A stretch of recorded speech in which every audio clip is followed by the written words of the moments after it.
Lookism chapter 578 की शुरुआत होती है और हम बड़े डैनियल को देखते हैं जो कि फुल स्पीड में साइकिल चलाते हुए फाइट की लोकेशन पे जा रहा होता है। वो सोचता है मैंने इस बॉडी को चाइनाटाउन के पास ही रखा था, लेकिन फिर भी बैटलफील्ड यहाँ से भी काफी ज्यादा दूर है। आखिरकार वहाँ अभी चल क्या रहा होगा, मुझे वहाँ जल्द से जल्द पहुँचना है। तभी उसको पीछे से कोई आवाज लगाता है कि ओए लड़के यहाँ आओ। डैनियल सोचता है ये आवाज तो मैंने सुनी है। हम देखते हैं कि ये वही रेस्टोरेंट वाली आंटी होती है। वो कहती है यहाँ आओ, मुझे तुम्हारी हेल्प की जरूरत है। ये सुनकर तो डैनियल हैरान हो जाता है। सीन शिफ्ट होता है और पैक चॉन पूछता है ये काफी अजीब है, तुम दोनों यहाँ क्या कर रहे हैं? मेरे बच्चे कहाँ हैं? जेक और सैमुअल बोलते हैं तुझे इसका जवाब तो पहले से पता होना चाहिए। अगर हम यहाँ हैं तो उनके साथ क्या हुआ होगा? पैक्चॉन कहता है अच्छा ठीक है, लगता है वो तुम दोनों से हार गए। इतना बोलकर वो अपने हाथ को ब्लेड जैसे करके अटैक मारता है, जिसको देखकर वो दोनों हैरान हो जाते हैं। उन्होंने जैसे तैसे करके अटैक को डॉज किया होता है, लेकिन पैक्चॉन के अटैक से पूरी दीवार कट चुकी होती है। ये देखकर जेयोना सोचता है क्या इसके अटैक्स इतने पावरफुल हैं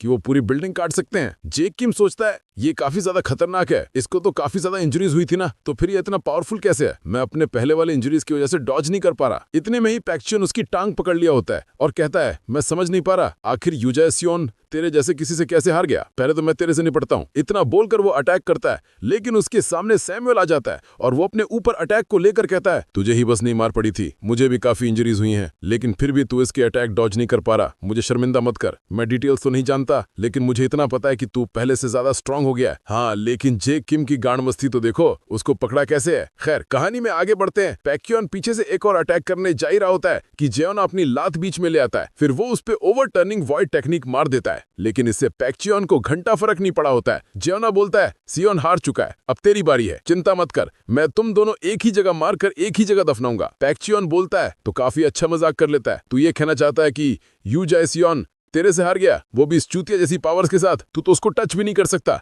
तू उसके लेवल के आसपास भी नहीं है। इतने में ही वो उसके शरीर पर कट मार दिया होता है। वो कहता है मैं 7 कॉन्टिनेंटल स्टार्स में से एक हूँ, मैं ब्लैक क्रोकोडाइल सोसाइटी का सुप्रीम लीडर हूँ जो कि डैलियन सिटी पे रूल करता है, और तुम लोग को लगता है कि तुम मुझे मार सकते हो? ये सोचना तुम्हारी काफी बड़ी गलती थी। मैं अब पहले से भी ज्यादा पावरफुल हो गया हूँ, तुम लोग तो अच्छे से खड़े भी नहीं हो पा रहे, तुम मुझे क्या घंटा मार पाओगे? अगर मुझे मारना है तो गैप्रियोंग किम या यामाजाकी शिंगन को लेकर आओ, लेकिन अगर तुमसे ये भी नहीं हो पा रहा तो कम से कम उस बच्चे की ही हेल्प कर दो, क्योंकि तुम लोग लौड़ा मुझे नहीं हरा पाओगे। मतलब भाई देख रहे हैं, डैनियल का ऑरा एकदम प्लस हो चुका है। पैक्चियन खुद बोल रहा है कि अब मुझे सिर्फ वही हरा सकता है। चलो कहानी में आगे बढ़ते हैं। तभी पीछे से सैमुअल आकर उसको पकड़ लेता है। पैक्चियन कहता है ओ कमाल है, तू अभी तक बेहोश नहीं हुआ, तूने मेरा डायरेक्ट अटैक लिया था, लगता है तू बिल्कुल मेरी तरह है। सैमुअल बोलता है मैं काफी ज्यादा सरप्राइज्ड हूँ, मुझे नहीं लगा था कि अपनी एंड्योरेंस को मैक्सिमाइज करके मैं तेरे जैसा हो जाऊंगा, मैं अब कुछ चीजें समझ गया हूँ। पैक्चियन बोलता है मैं तुझे और चीजें सिखा सकता हूँ, लेकिन फ्री में नहीं, तू काफी ज्यादा इंटरेस्टिंग है, अगर तू चाहे तो मैं तुझे 10,000 लोगों का लीडर बना सकता हूँ, कैसा लगा मेरा ऑफर? अबे लेकिन मैं इसके हाथ को खोल क्यों नहीं पा रहा? सैमुअल की नसों से पूरी ग्लो करने लगती है। वो कहता है ऑफर देने के लिए शुक्रिया, लेकिन मुझे किसी के अंडर काम नहीं करना, लेकिन अगर तू डैलियन मुझे दे देगा तो शायद मैं ऑफर एक्सेप्ट कर लूं। पैक्चियन सोचता है इसकी बॉडी बड़ी क्यों होते जा रही है? सैमुअल बोलता है वैसे तुझे अब काफी रिग्रेट होने वाला है, तूने गैप्रियोंग किम को आने को बोला ना, तो ले अब हम देखते हैं कि जेक किम अपने बाप की फाइटिंग पोजीशन में आ गया होता है। वो कहता है सैमुअल मुझे नहीं लगता कि तू इस बार इसका सबऑर्डिनेट बन पाएगा। सैमुअल बोलता है अबे हरामी, स्टाइल मत मारो, जल्दी अटैक कर, यहाँ खड़ा होना मुश्किल हो गया है। इतने में ही पैक्चियन के चेहरे पे एक पंच पड़ गया होता है। जेक बोलता है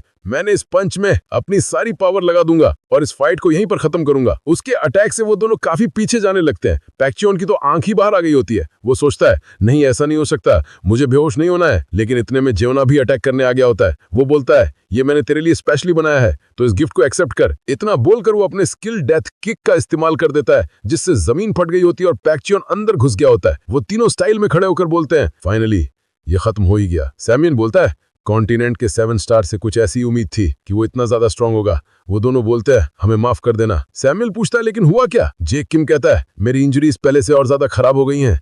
जेयोना बोलता है मैंने अपने अटैक को एक ही दिन में 2 बार इस्तेमाल करने के लिए काफी फोर्स कर दिया है, इसी वजह से हम अपनी पूरी स्ट्रेंथ के साथ अटैक नहीं कर पाए। पैक्चियन सोचता है मैं आज ऑलमोस्ट 2 बार मरते मरते बचाऊं, मैं उस बच्चे से भी ऑलमोस्ट हार ही गया था, मुझे इन सब की पावर्स को एक्सेप्ट करके अब सीरियसली फाइट करनी पड़ेगी। मतलब देख रहे हैं, ये अभी तक सीरियसली फाइट ही नहीं कर रहा था। तभी हम उसके बगल में पड़े लकड़ी जैसी चीज को देखते हैं। वो उसमें एक पंच मार के तोड़ देता है और उसके अंदर से फाइनली अपनी सोड बाहर निकाल लेता है और कहता है अब से सारी चीजें बदलने वाली हैं, अब मैं अपने सर्वाइवल के लिए फाइट करूंगा। ये देखकर तो वो तीनों हैरान रह जाते हैं। पैक्चियन कहता है ये हारांग स्वॉर्ड है, एक फेमस कोरियन स्वॉर्ड जिसको तुम मुरासामा के साथ कंपेयर कर सकते हो। अब से मैं स्वॉर्ड का इस्तेमाल करूंगा। इतना बोलकर वो अटैक करता है। जे किम वहीं खड़े का खड़ा रह जाता है, लेकिन पैक्चोन नहीं पता क्यों उसको छोड़ देता है या फिर गलती से अटैक मिस कर देता है। वो तीनों सोचते हैं ये काफी ज्यादा फास्ट है, इतना फास्ट कि इसके अटैक को डॉज करने का वक्त भी ना मिले। आखिर ये चीज है क्या?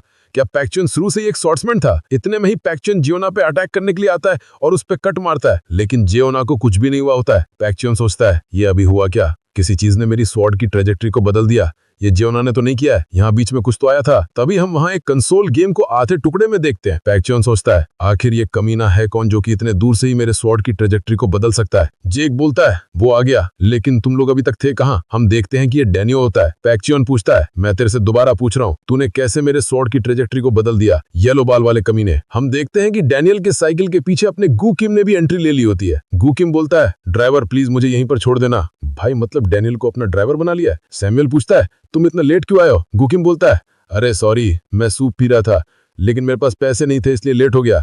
आजकल खाने का प्राइस काफी ज्यादा बढ़ गया है, लेकिन यहाँ की सिचुएशन देखकर लगता है मैं सच में काफी ज्यादा लेट हो गया हूँ। चलो कम से कम आ तो गया। वैसे मिस्टर जियोना काफी वक्त हो गया ना वे मिले। हम एक पास्ट का सीन देखते हैं जहाँ वो दोनों आमने सामने होते हैं। पैक्चोन बोलता है मुझे समझ नहीं आ रहा, मैं देख ही नहीं पाया ना कि तूने मेरे बस स्वॉर्ड की ट्रेजेक्ट्री को चेंज किया, बल्कि तेरे अंदर से जो ऑरा आ रहा है वो भी एक एक्सपर्ट का है। आखिरकार तू है कौन? गू किम बोलता है तूने जो स्वॉर्ड पकड़ रखी है मैं उसका ओनर हूँ। तू पैक्चोन है ना? तू इस स्वॉर्ड के साथ इन लोगों के साथ फाइट करने जा रहा था। तू मेरे साथ फाइट स्वॉर्ड्समैन वर्सेस स्वॉर्डमैन होता है। अब इसी के साथ ये चैप्टर यहीं पर खत्म होता है। नेक्स्ट चैप्टर अगले हफ्ते आएगा। चैनल को सब्सक्राइब कर देना ऐसे ही मनवा देखने के लिए। तब तक के लिए बाय बाय।